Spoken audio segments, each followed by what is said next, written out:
बड़ी खबर, जहां एक बार फिर से पुलिस और कुख्यात अपराधी के बीच में मुठभेड़ की खबर है और मुठभेड़ के दौरान 50,000 का इनामी अपराधी आकाश कुमार गोली लगने से जख्मी है। दोनों पैरों में गोली लगी है, इलाज के लिए सदर अस्पताल भेजा गया है। मुठभेड़ की यह घटना नगर थाना क्षेत्र के बंजारी बाईपास की है। ये तस्वीरें आपको दिखा रहे उस वक्त की जब बदमाश को हॉस्पिटल लेकर पुलिस पहुंची। घायल अपराधी आकाश कुमार थावे थाना क्षेत्र के बरई हाता का रहने वाला बताया जा रहा है। उस पर पूर्व मुखिया कुरेश मियां की हत्या, लूट, रंगदारी समेत करीब 12 आपराधिक मामले पहले से दर्ज हैं। हाल ही में उसने थावे के स्टील कारोबारी मृत्युंजय कुमार से रंगदारी मांगी थी। रंगदारी देने पर 60 दिन के भीतर, रंगदारी ना देने पर 60 दिन के भीतर हत्या की धमकी भी उसने दी थी। बिहार एसटीएफ कुख्यात अपराधी आकाश की गिरफ्तारी के लिए 5 साल से लगी हुई थी, लेकिन एक बार वो चकमा देकर फरार हो जा लगातार वो चकमा देकर फरार हो जा रहा था। एसपी विनय तिवारी की टीम ने कुख्यात अपराधी की गिरफ्तारी की है, जिसके बाद हथियार की बरामदगी के लिए जब बंजारी बाईपास टीम पहुंची तो उसने पुलिस पर फायरिंग कर दी और इसके बाद जवाबी कार्रवाई में पुलिस ने गोलियां दागी। आकाश के दोनों पैर में गोली लगी है, जिससे वो जख्मी है। ये सबसे पहले आप तस्वीरें देख रहे हैं न्यूज 18 बिहार झारखंड पर। 50,000 का इनामी जिसका हाफ एनकाउंटर किया गया। गोपालगंज में पुलिस और कुख्यात अपराधी के बीच मुठभेड़ हुई है और इस मुठभेड़ के दौरान कुख्यात और 50,000 का इनामी अपराधी गोली लगने से घायल हो गया है। दोनों पैरों में उसे गोली लगी है और इस वक्त पुलिस इलाज कराने के लिए सदर अस्पताल में पहुंची हुई है। घायल अपराधी थावे थाना क्षेत्र के बरई हत्ता का रहने वाला है। इस पर हत्या, लूट, रंगदारी समेत 12 संगीन आपराधिक मामले दर्ज है। बिहार एसटीएफ इस अपराधी की तलाश लगभग 5 सालों से कर रही थी, लेकिन पुलिस को चकमा देकर ये आपराधिक गतिविधियों को अंजाम दे रहा था। बताया यह जा रहा है कि थावे थाना क्षेत्र में पूर्व मुखिया कुरैश हत्याकांड में भी ये अपराधी वांछित रहा है और उसी वक्त इस अपराधी पर 50,000 रुपए का बिहार पुलिस ने इनाम घोषित किया था और बिहार एसटीएफ को भी इसकी जिम्मेदारी दी थी। लेकिन बार बार ये अपराधी अपना लोकेशन बदल रहा था और पुलिस को चकमा देकर वारदात कर फरार हो जा रहा था। थावे, गोपालगंज समेत कई इलाकों में इसने आपराधिक गतिविधियों को अंजाम दिया है। इसके अलावा थावे के एक स्टील व्यापारी को भी रंगदारी मांगी थी और रंगदारी राशि नहीं मिलने पर 60 दिनों की मोहलत दी थी। 60 दिनों के अंदर उसकी हत्या करने की धमकी दी थी, जिसके बाद गोपालगंज पुलिस ने स्टील कारोबारी की सुरक्षा बढ़ाते हुए 2 बॉडीगार्ड भी दिया था और इस वक्त कुख्यात अपराधी और पुलिस के बीच मुठभेड़ हुई है और मुठभेड़ के दौरान कुख्यात अपराधी को दोनों पैरों में गोली लगी है। बताया यह जा रहा है कि अपराधी की गिरफ्तारी के बाद पुलिस जब हथियार की रिकवरी करने के लिए उसे लेकर नगर थाना क्षेत्र के बंजारी बाईपास पर पहुंची, तब उसने उस हथियार से ही पुलिस पर अंधाधुंध फायरिंग कर दी। लेकिन पुलिस ने भी आत्मरक्षार्थ गोली चलाई, दोनों पैरों में गोली लगी और वह मौके पर ही गिर गया, जिसके बाद पुलिस उसे इलाज के लिए इस वक्त सदर अस्पताल लेकर पहुंची हुई है और सदर अस्पताल में जो सदर के डीएसपी हैं, इंस्पेक्टर हैं समेत कई जो पुलिस टीम है वो पहुंची हुई है और इस पूरे मामले में गोपालगंज के जो एसपी हैं विनय तिवारी, उनके द्वारा प्रेस कॉन्फ्रेंस किया जाएगा और खुलासा भी किया जाएगा। फिलहाल अपराधी को पुलिस लेकर सदर अस्पताल पहुंची हुई है और यहाँ पर उसका कड़ी सुरक्षा के बीच इलाज चल रहा है। गोविंद कुमार, न्यूज 18 गोपालगंज। और इस खबर पर ज्यादा जानकारी के साथ फोन लाइन पर गोविंद कुमार जुड़ चुके हैं। गोविंद, कितने बजे ये हाफ एनकाउंटर किया गया और अपराधी से अब तक क्या जानकारी पुलिस जुटा पाई है? देखिए, ये वारदात नगर थाना क्षेत्र के बंजारी बाईपास के पास देर रात की है और बताया ये जा रहा है कि थावे थाना क्षेत्र के रहने वाले मुखिया मोहम्मद कुरैश की गोली मारकर हत्या हुई थी और उसी हत्या के बाद से ये अपराधी फरार चल रहा था। बिहार पुलिस ने इस अपराधी पर 50,000 रुपए का इनाम भी रखा था और बिहार एसटीएफ को इसकी गिरफ्तारी के लिए जिम्मेदारी सौंपी थी। एसटीएफ लगातार इसके ठिकाने पर छापेमारी कर रही थी, लेकिन हर बार ये चकमा देकर फरार हो जा रहा था। और इधर हाल ही में थावे थाना क्षेत्र के रहने वाले स्टील कारोबारी मृत्युंजय कुमार से इसने रंगदारी मांगी थी और रंगदारी की राशि नहीं देने पर 60 दिनों के अंदर हत्या करने की धमकी दी थी, जिसके बाद गोपालगंज पुलिस ने गंभीरता से लिया और व्यवसायी की सुरक्षा बढ़ाते हुए इस अपराधी की गिरफ्तारी के लिए एक टीम का गठन किया गया। एसपी विनय तिवारी ने पुलिस टीम का गठन किया और डीआईयू की टीम, टेक्निकल सेल की टीम लगातार इसकी गिरफ्तारी के लिए नाकेबंदी कर रही थी, छापेमारी में लगी हुई थी। इसी दौरान कल देर शाम इसकी गिरफ्तारी हुई और गिरफ्तारी के बाद जब पूछताछ की गई तो इसने बताया कि जिस हथियार से ये आपराधिक गतिविधियों को अंजाम देता था वो हथियार बंजारी बाईपास के पास छिपा कर रखा हुआ, जहां पर पुलिस टीम उसकी बरामदगी के लिए पहुंची, लेकिन वहां हथियार से ही इसने पुलिस पर फायरिंग कर दी, जिसके बाद पुलिस ने भी आत्मरक्षार्थ जवाबी कार्रवाई की है, जिसमें दोनों पैरों में इसे गोली लगी है और इसके बाद इसे सदर अस्पताल लाया गया। फिलहाल इसकी हालत गंभीर बताई जा रही है और सदर अस्पताल में ही डॉक्टरों की निगरानी में कड़ी सुरक्षा के बीच इलाज जारी है। गोपालगंज के एसपी विनय तिवारी हैं, वो इस मामले में प्रेस कॉन्फ्रेंस भी कर सकते हैं, क्योंकि इसके ऊपर कई संगीन आपराधिक मामले दर्ज हैं। हत्या के अलावा लूट, रंगदारी, छिनतई समेत कई आपराधिक मामले दर्ज है। लगभग 1 दर्जन से अधिक इसके ऊपर मामले दर्ज है और बिहार एसटीएफ भी इसकी गिरफ्तारी के लगातार काम कर रही थी।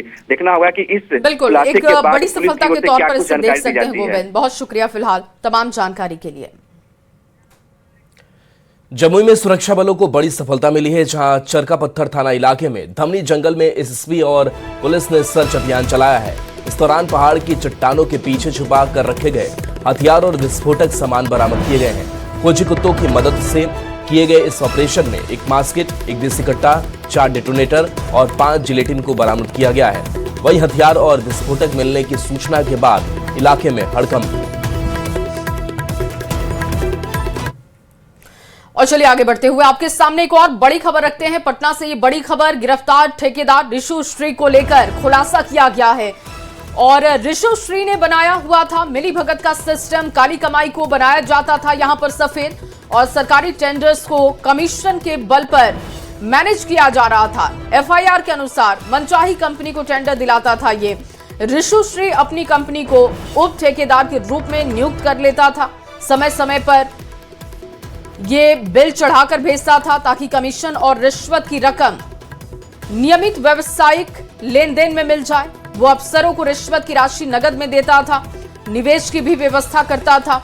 ईडी को मिली जानकारी के अनुसार अधिकारियों की भारत और विदेशों में संपत्तियों का प्रबंधन ये लगातार कर रहा था। ये अधिकारियों की तरफ से जानकारी दी गई है। ऋषु श्री अधिकारियों की ओर से संपत्तियों की देखरेख करता था और भ्रष्टाचार से अर्जित नकदी को रियल एस्टेट में निवेश कर छिपाने और खपाने का काम भी ये लगातार कर रहा था। ईडी ने छापेमारी करते हुए ऋषु श्री के मोबाइल जब्त करने के बाद कुछ खुलासे किए। अन्य खुले स्रोतों की जांच भी हो रही है। 5-6 सालों में विदेश यात्राओं में तेजी से बढ़ोतरी भी इसकी दिखी है। ऋषु श्री ने दुबई और यूरोप के कई देशों में लगातार यात्राएं की। अमित कुमार ज्यादा जानकारी के साथ जुड़ चुके हैं। अमित, ये पूरा मामला क्या है और अब तक क्या क्या खुलासे हुए हैं? देखिए, लगातार इस मामले में चौंकाने वाले खुलासे हो रहे हैं। पर अगर हम बात करें गुरुवार की, तो गुरुवार को जो है ऋषु श्री को गिरफ्तार किया गया और उसके बाद देर शाम जेल भेजा गया। उस दौरान जो पूछताछ की गई उसमें कई चौंकाने वाले खुलासे हुए। जो सबसे बड़ा खुलासा था वो ये था कि ऋषु श्री अपने विरुद्ध जो साक्ष्य है उसको लेकर के विदेश भागने की तैयारी में था। इसकी जानकारी एडीजी एसयू को मिली और फिर पंकज राव ने टीम का गठन करके गिरफ्तार करवाया। उसके साथ ही कई और चौंकाने वाले खुलासे हुए। खुलासा ये हुआ कि जो ठेकेदार ऋषु श्री है वो अकुत संपत्ति जो उसने अर्जित किया था ठेके में, सरकारी टेंडर में हेराफेरी करते थे, उसकी मोटी रकम जो है वो अपने आईएएस अधिकारियों को या दूसरे अधिकारियों को दिया करता था। उसके साथ साथ जो उनके शौक है महंगी गाड़ी की, वो पूरा किया उसने। पेट्रोल पंप जो है वो खोल रखा था। जमीन खरीदना उसकी एक शौक में से शामिल था। महंगे जेवरात खरीदना उसके और उसके जो परिवार के लोग हैं उनकी शौक थी। तो तमाम शौक को वो पूरा करता था। लेकिन उसके साथ साथ अगर हम बात करें कि जो विदेश दौरा, तो ऋषु श्री ने कई विदेश दौरा किया और कई अधिकारियों को भी उसने विदेश दौरे करवाए। यहाँ तक कि अधिकारियों के जो परिवार के लोग हैं उनको भी विदेश दौरा कराने का काम किया। और इसमें जो बड़ी बात है कि जो कंपनी इसने खड़ा कर रखा था, उस कंपनी के जरिए जो है खुद भी मुनाफा कमा रहा था, काली कमाई जो है वो अधिकारियों को करा रहा था। और जो काली कमाई अमित क्या जिन अधिकारियों की बातें हो रही हैं कि वो रिश्वत दे रहा था और उन्हीं के बल पर ये सब कुछ मैनेज हो रहा था, उनमें से किसी अधिकारी का नाम सामने आया है? उनसे अब तक पूछताछ हुई है? देखिए, वैसे तो कई अधिकारी जो है उनके नाम ईडी के जांच में सामने आया था। लेकिन मूल रूप से अगर हम बात करें तो 2017 और 2014 बैच के जो अधिकारी थे उन 2 आईएएस अधिकारी, जिसमें से एक महिला है और एक पुरुष अधिकारी है, इन दोनों से ईडी ने पूछताछ करी। और अभी की बात बताते चले कि आगे एसयू की जो टीम है, जो एसयू के जो आला अधिकारी हैं, उनसे हमारी बात हुई है तो उन्होंने कहा कि जो खुलासा ऋषु श्री ने किए हैं और जो साक्ष्य ईडी के द्वारा दिए गए, उस के आधार पर आगे इन तमाम जो IAS अधिकारी हैं या बिहार प्रशासनिक सेवा के जो अधिकारी हैं उन सबको नोटिस भेजा जाएगा और पूछताछ के लिए उन्हें तलब किया जाएगा। लेकिन बड़ी बात यह है कि ऋतु श्री जो है वो अकेले इस खेल को नहीं खेल रहा था, ये तो प्रमाणित हो चुका है। चाहे तो ईडी की जांच की बात कर लें या फिर हम बात SBU की जांच की बात कर लें, तो इससे प्रमाणित हो चुका है कि इस खेल में सभी की भागीदारी थी, चाहे वो बिहार प्रशासनिक सेवा के हों या जो UPSC के अधिकारी हैं। इसमें हम जो बात कर रहे थे 2014 बैच की जो IAS अधिकारी अभिलाषा कुमारी शर्मा है, उनको लाभ पहुंचाया, उनसे पूछताछ जो है वो आगे हो सकती है, SBU की टीम कर सकती है। उसके साथ साथ 2017 बैच के IAS अधिकारी हैं। बिल्कुल अमित, और ये मामला जैसे जैसे जांच के दायरे में आगे बढ़ेगा वैसे वैसे कई नाम भी सामने आएंगे, बड़े खुलासे भी होंगे। बहुत शुक्रिया फिलहाल तमाम जानकारी के लिए। बिहार की पूर्व CM और विधान परिषद में नेता प्रतिपक्ष राबड़ी देवी को एक बार फिर से नोटिस मिला है। नोटिस 10 सर्कुलर रोड आवास खाली करने को है, जिससे लेकर सियासत शुरू हो गई है। इससे पहले भी राबड़ी देवी को कई बार आवास खाली करने का नोटिस मिल चुका है।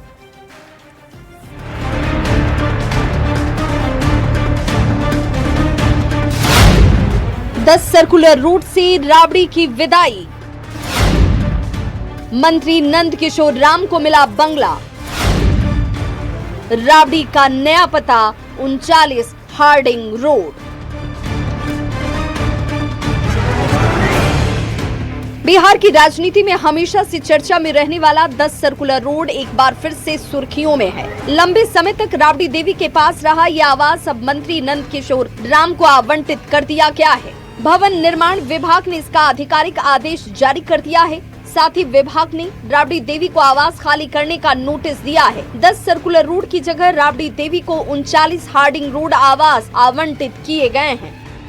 राबड़ी देवी को नेता प्रतिपक्ष बिहार विधान परिषद के रूप में ये 39 हार्डिंग रोड जो है वो आवंटित हुआ है और राबड़ी देवी को अब इसी आवास में आना होगा। अगर वो आती हैं तो इस आवास में वैसे कह सकते हैं कि रंग रोगन और बाकी जो काम है वो आगे किया जाएगा। हालांकि इस आवास में अभी कोई मौजूद नहीं है। भवन निर्माण विभाग के नोटिस के बाद राबड़ी देवी के इस बंगले से विदाई तय हो गई है। आरजेडी के सेंटर पॉइंट कहे जाने वाले 10 सर्कुलर रोड में लालू यादव और राबड़ी देवी अब नहीं रहेंगी। वहीं राबड़ी देवी को एक बार फिर बंगला खाली करने के नोटिस के बाद सियासी हलचल भी तेज हो गई है। माननीय मंत्री नंदकिशोर राम जी हैं, उनके नाम से वो 10 सर्कुलर रोड उनके नाम से किया गया है, अलॉट किया गया है। ये पहले ही जो माननीय विपक्ष की नेता विधान परिषद के आदरणीय राबड़ी देवी जी के नाम से 25 नवंबर 2025 में ही 39 हार्डिंग रोड आवंटित किया गया। तब स्वाभाविक है कि विभाग नियमानुसार प्रक्रिया के तहत नोटिस दिया गया है। VIP जोन में स्थित 10 सर्कुलर रोड का बंगला पिछले 2 दशकों से बिहार की सियासत का चर्चित पता रहा है। ये आवास लालू प्रसाद के सियासी उत्थान और पतन का गवाह रहा। 2005 में जब बिहार के CM नीतीश कुमार बने तो पूर्व CM राबड़ी देवी को 10 सर्कुलर रोड आवास आवंटित किया गया। लालू प्रसाद और राबड़ी देवी का राजनीतिक दरबार यहीं पर लगता रहा। ये बंगला लालू प्रसाद और राबड़ी देवी के सत्ता और सियासी रसूख का प्रतीक माना जाता था। करीब 20 साल से 10 सर्कुलर रोड बिहार की राजनीति का सबसे चर्चित पता माना गया है। इस बंगले से लालू परिवार का गहरा नाता है, लेकिन अब इस बंगले में राबड़ी देवी नहीं रहने वाली हैं। बंगला मंत्री नंद किशोर राम के नाम आवंटित हो चुका है। न्यूज़ 18 के लिए पटना से अमित कुमार की रिपोर्ट।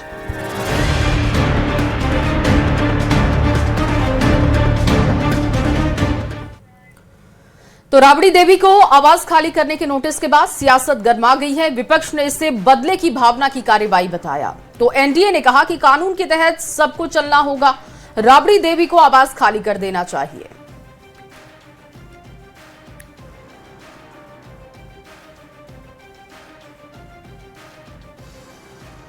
लालू प्रसाद यादव पर राबड़ी देवी जी और लालू प्रसाद यादव जी ने पता नहीं 10 नंबर में क्या छुपा रखा है कि वो इसे खाली नहीं करना चाह रहे हैं।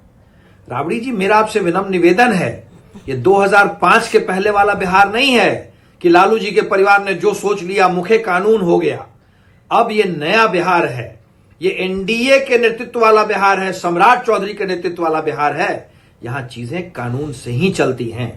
भाई 10 नंबर बंगला अगर किन्हीं अन्य माननीय को अलॉट किया गया है तो नियम के अनुकूल किया गया है।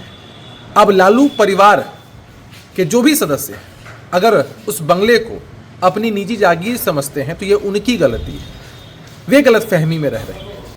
विधान परिषद में नेता प्रतिपक्ष राबड़ी देवी जी हैं और उस नाते वो बंगला अलॉट किया गया था उनको, लेकिन बीच में ही वो बंगला किसी और को अलॉट कर दिया गया।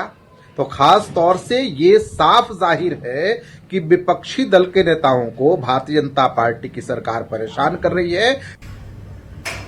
देखिए, बिहार सरकार आदरणीय श्रीमती राबड़ी देवी जी के बंगले पर बदले की भावना से काम कर रही है। बंगला का मोह नहीं है, बंगला से सरकार खाली करा देगी, जनता के दिलों से नहीं निकाल पाएगी। बंगाल में सरकार बदलते ही बांग्लादेशी घुसपैठियों पर एक्शन शुरू हो गया है। अवैध रूप से रह रहे घुसपैठियों की पहचान और उन्हें खदेड़ने का काम तेजी से किया जा रहा है। ऐसे में आशंका जताई जा रही है कि बंगाल से भागकर ये घुसपैठिए बिहार के सीमांचल जैसे इलाकों में ठिकाना तलाश सकते हैं। एक घुसपैठिए को चुन चुन कर देश के बाहर निकालना, ये हमारी सरकार का संकल्प है। बांग्लादेशियों पर एक्शन से सीमांचल पर बड़ा दबाव। बंगाल में सख्ती, बिहार में बड़ी चिंता।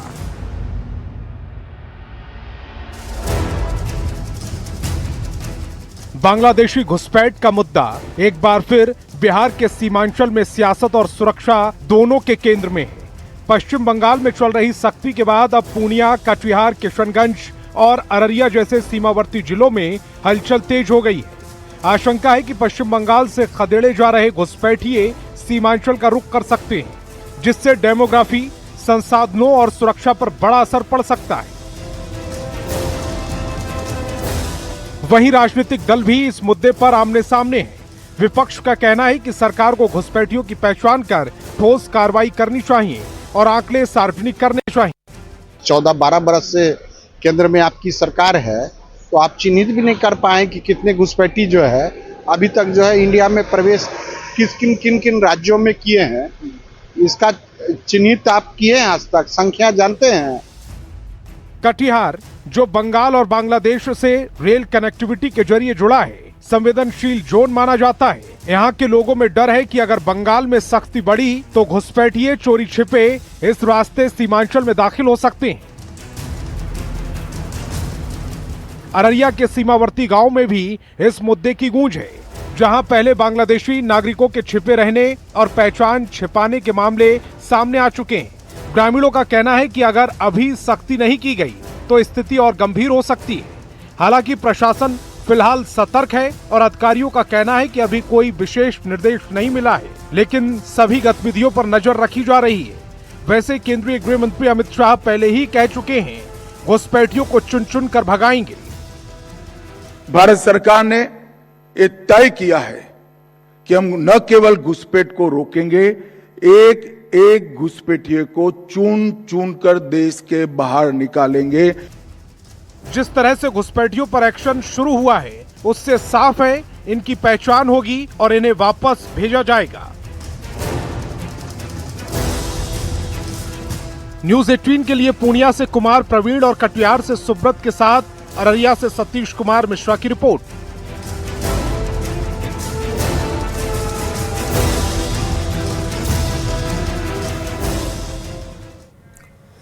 और वहीं मोकामा विधायक अनंत सिंह पर दर्ज आर्म्स एक्ट मामले की जांच अब सीआईडी को सौंप दी गई है। मीरगंज में सिमराव गांव का पूरा मामला है, जहां जनेऊ कार्यक्रम में हथियार प्रदर्शन का वीडियो वायरल हुआ था और इस कार्यक्रम में अनंत सिंह भी पहुंचे थे।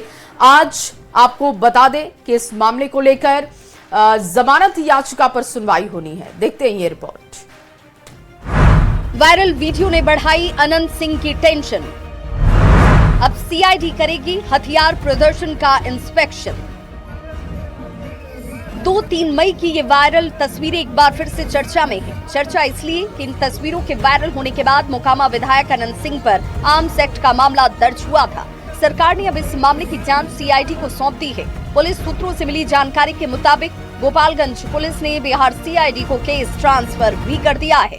पुलिस सूत्रों की ओर से मिली जानकारी के अनुसार गोपालगंज पुलिस ने इस केस को सीआईडी को सौंप दिया है। सीआईडी अब नए सिरे से इस केस की जांच करेगी। बता दें कि मीरगंज थाने के सिमराव गांव में बीते 2-3 मई को आनंद सिंह गुंजन सिंह के यहां जनेऊ कार्यक्रम में पहुंचे हुए थे, जहां समर्थकों का हथियार प्रदर्शन का वीडियो वायरल हुआ था। मीरगंज पुलिस ने इसी मामले में विधायक आनंद सिंह, भोजपुरी गायक गुंजन सिंह समेत 9 लोगों के विरुद्ध केस दर्ज किया। इस मामले में गोपालगंज पुलिस ने हथियारों की बैलिस्टिक जांच के लिए विधायक को 15 मई तक उपस्थित होकर हथियारों की जांच कराने के नोटिस दिए थे, लेकिन विधायक और उनके समर्थक हथियार और उसके लाइसेंस के साथ उपस्थित नहीं हो पाए। इसके बाद पुलिस ने 2 नई धाराओं को एफआईआर में जोड़ने के लिए कोर्ट में अर्जी दी। दोनों धाराओं को लेकर न्यायालय में सुनवाई होनी थी, लेकिन इससे पहले ही सरकार ने बड़ा फैसला ले लिया और केस को सीआईडी को सौंप दिया है। हालांकि गोपालगंज की एमपी एमएलए कोर्ट में इस पूरे मामले को लेकर कल यानी कि 30 मई को अग्रिम जमानत के बिंदु पर सुनवाई भी होनी है। एक और जहां इस मामले की जांच सीआईडी को सौंप दी गई है, दूसरी तरफ गोपालगंज के एमपी एमएलए कोर्ट में 30 मई को अग्रिम जमानत के बिंदु पर सुनवाई होनी है। फिलहाल कोर्ट के इस अंतरिम राहत के चलते उनकी गिरफ्तारी पर रोक है, लेकिन अब सबकी निगाहें सीआईडी जांच और कोर्ट की सुनवाई पर टिक गई हैं। देखना होगा कि आनंद सिंह की मुश्किल कम होती है या और बढ़ जाती है। न्यूज़ 18 के लिए गोपालगंज से गोविंद कुमार के साथ ब्यूरो रिपोर्ट। छोटे